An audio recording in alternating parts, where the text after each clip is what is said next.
Hello friends, इस कहानी में आप देखेंगे कि एक बूढ़ी औरत ने किस तरह देश पर अपना सब कुछ कुर्बान कर दिया और सैनिकों की मदद करी। यह सब जानने के लिए इस कहानी को पूरा देखें। साथ ही इस तरह की और मज़ेदार कहानियों के लिए इस चैनल को सब्सक्राइब करें। अगर आपको यह कहानी अच्छी लगे तो इसे लाइक करें, शेयर करें और कमेंट करना ना भूलें। बूढ़ी देशभक्त। कश्मीर से सटे भारत के एक छोटे से गांव में कुछ आतंकवादियों ने कब्जा कर लिया था। उन्होंने वहां लोगों को बंदी बना लिया और लूटपाट मचा दी।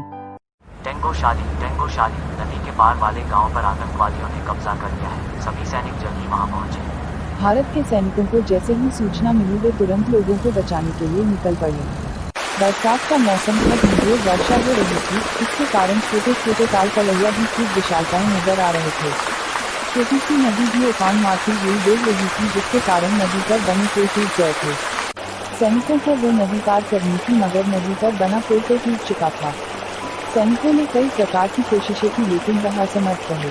सर, अब क्या करें? पुल तो टूट चुका है और हमारे पास इस नदी को पार करने का और कोई तरीका भी नहीं है। कैप्टन, कुछ भी करके हमें ये नदी पार करनी ही होगी, वरना कई बेगुनाह लोग मारे जाएंगे। तभी सैनिकों ने देखा कि पास में एक टूटी फूटी लकड़ियों से बनी छोटी सी झोंपड़ी है। उन्होंने सोचा कि वहां से सहायता मांगी जाए। सैनिक उस झोंपड़ी में गए। वहां एक महिला थी जो दिन भर कार्य करती थी और जैसे तैसे अपना पेट भरती थी। उस महिला के पास अन्य कोई साधन या घर नहीं था। माँ जी, नदी के पार वाले गांव में आतंकवादी कब्जा कर चुके हैं और हमें फौरन वहां पहुंचना है। बहुत से लोगों की जान खतरे में है, इसलिए ये नदी पार करने के लिए हमें कुछ लकड़ियों की आवश्यकता होगी। मैं दोबारा झोपड़ी बना लूंगी बेटा। तुम्हें जितनी भी लकड़ियों की जरूरत हो, मेरी झोपड़ी से निकाल लो। आपका बहुत बहुत धन्यवाद माँ जी।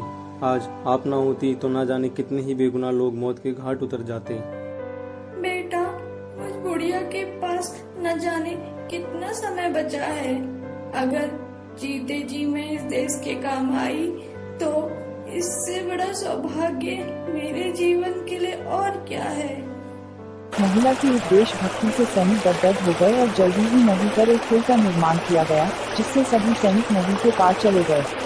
महिला की इस देशभक्ति की सराहना जितनी करी उतनी ही कम है।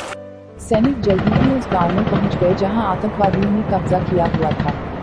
सैनिकों ने काफी देर की मशक्कत के बाद आतंकवादियों को मार गिराया और अपने देश में आए हुए संकट को उन्होंने बहादुरी से टाल दिया। नैतिक शिक्षा। देश प्रेम और देशभक्ति से बड़ा कोई धर्म नहीं है। देश है तो हम हैं, ऐसा मानकर देश की सेवा करनी चाहिए। अगर व्यक्ति को देशभक्ति का मौका मिले तो उसे जरूर अपना देश प्रेम दिखाना चाहिए। यही सर्वथा उचित है और धर्म भी यही है।